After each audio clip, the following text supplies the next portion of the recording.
Why are you both disregarding my feelings? My anger from yesterday hadn't subsided, so when I confronted them, my tone was harsher than usual. Their response?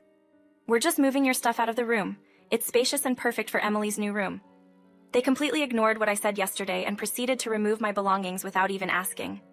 Did you forget what I said yesterday? Stop this nonsense right now. Abigail, know your place. I'm the one paying the rent here. What right do you have to oppose my decisions? Oliver fired back, his voice filled with criticism. Emily, standing next to him, wore a smug smile.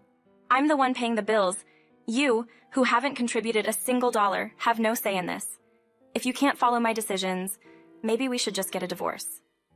My name is Abigail, a busy 28-year-old corporate worker married for 4 years to Oliver, my husband of the same age.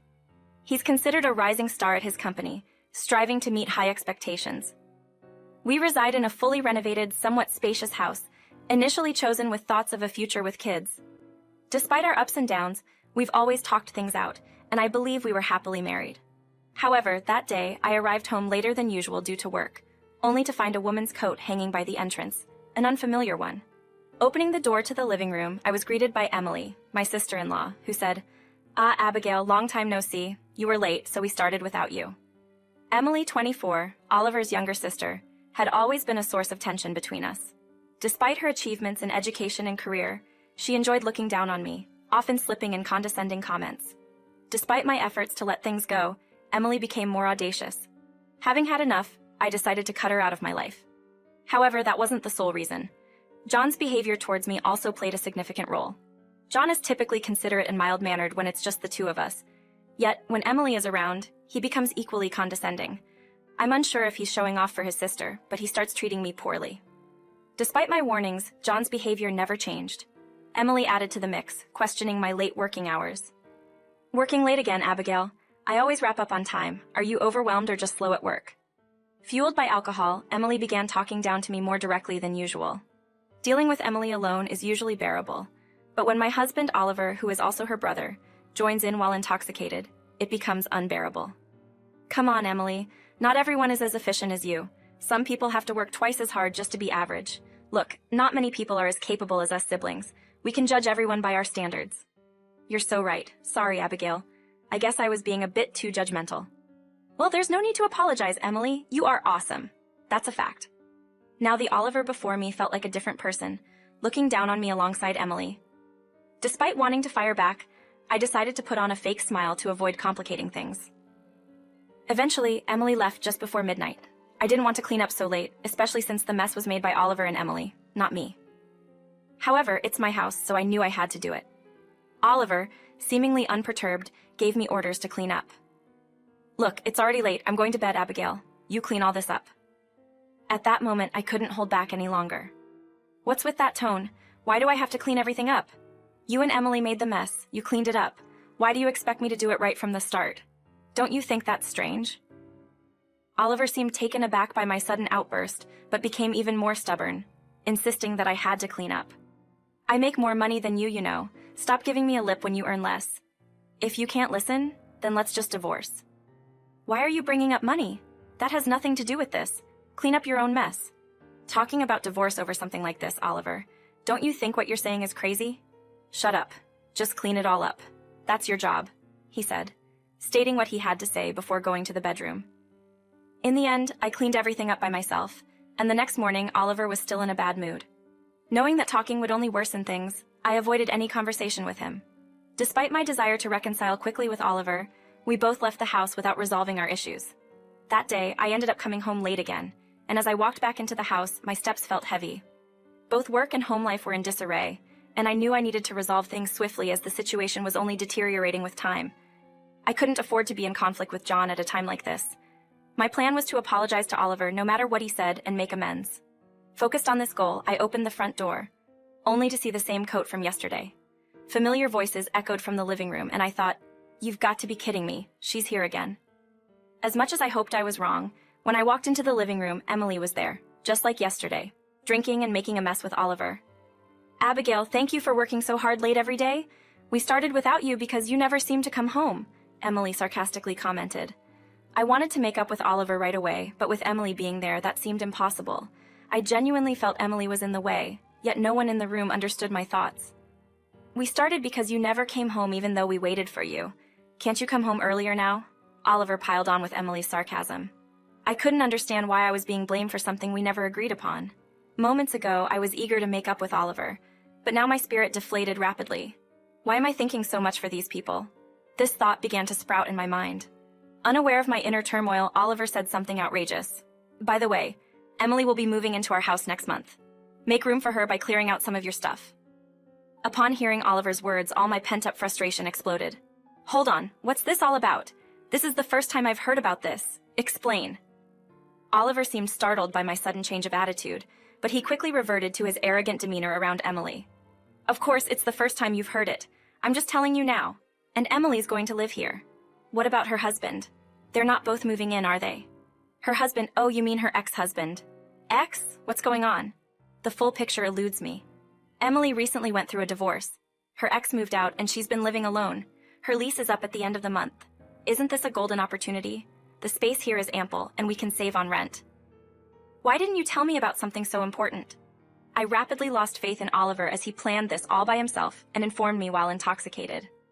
While I confronted Oliver, Emily watched with a snide grin. Just accept it, Abigail. It's already decided. I won't accept it. What are you saying, Abigail? Oliver was taken aback. I won't accept Emily living here with us. The one who's out of line here is you, Oliver. I glared at both of them. I don't know what the two of you are planning, but I absolutely disagree. Sober up and think about what you're doing. Instead of making up, I retreated to a separate room, spending the day alone just like yesterday. The next morning, I was awakened by a loud noise. Opening my bedroom door and glancing down the hallway, I saw Oliver and Emily messing around with my stuff and furniture. What do you think you're doing?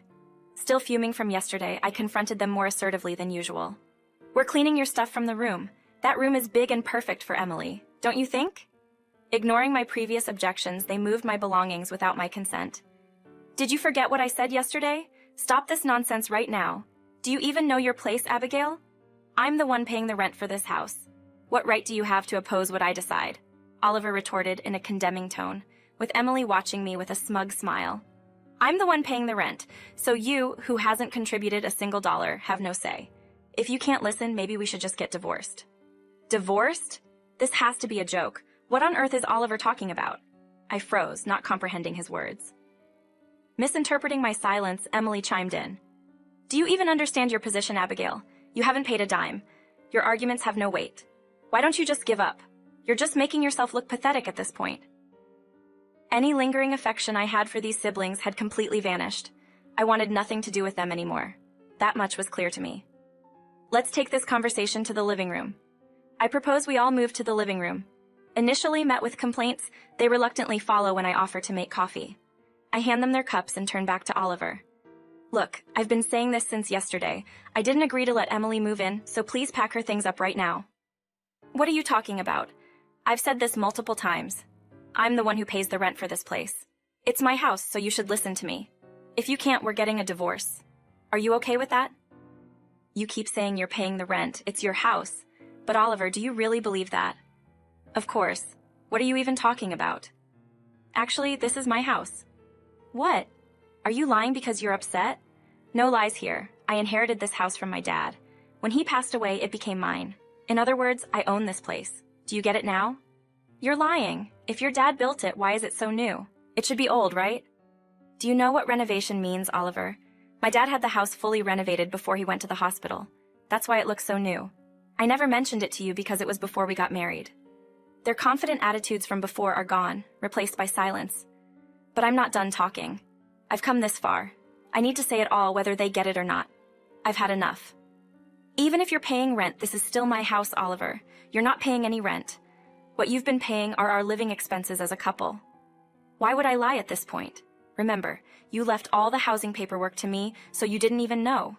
Do you even know the average rent in this area? You're just embarrassing yourself. If that's the case, I'll start paying the rent from now on. Can you afford that, Mr. Unemployed? What unemployed? What are you talking about, Oliver? It seems you've been making some bad choices. Big losses, right? You might have thought you've been hiding it, but your company knows. You should worry about that. You'll likely hear from them after the weekend. They probably thought nobody knew. Oliver is clearly rattled by what I've said. How? Why? Why do you know this? He's so shaken he can barely speak. Well, I've kept it a secret. But your company is actually owned by my relatives. They've been lenient, but you've pushed too far. Even the company has decided they can't keep you. They warned me first because it affects me too. Oliver had become uncharacteristically quiet. Emily, who was listening to my story, was visibly shaken. Hold on a minute. Are you saying Oliver's getting fired? Is this house really Abigail's? Then where am I supposed to live starting next month? I've already canceled my lease, you know. It was unclear whether Emily's questions were directed at me or Oliver, but she was clearly stunned, struggling to grasp the situation. This is my house, and I decide who lives here, at least for now. I can't live with you anymore, Oliver. Let's go ahead with the divorce you suggested. You can't take that back now. And just to be clear, I have no intention of living with you either, Emily. Where you live for the next month is none of my concern. Actually, just stop involving me in your lives. I wasn't sure if they were really listening, but I had said all I needed to say. From here on, it's their problem, and I have nothing to do with it. So put my things back where they were. Once that's done, pack your stuff and leave this house. I don't want to see either of your faces anymore. By the end of the day, I had kicked both of them out of the house. The last time I saw their faces, after that, I left all the procedures to my lawyers to avoid any complications. Oliver didn't make any fuss, probably realizing he had no choice. Thanks to that, the divorce went smoothly. I heard they both moved back to their parents' homes. Oliver ended up with a mountain of debt between the settlement he owed me and damages from his company. He seems to be working day and night to pay it off. As for me, I'm enjoying a relaxed life in the house I inherited from my dad. I plan to savor this freedom for a while.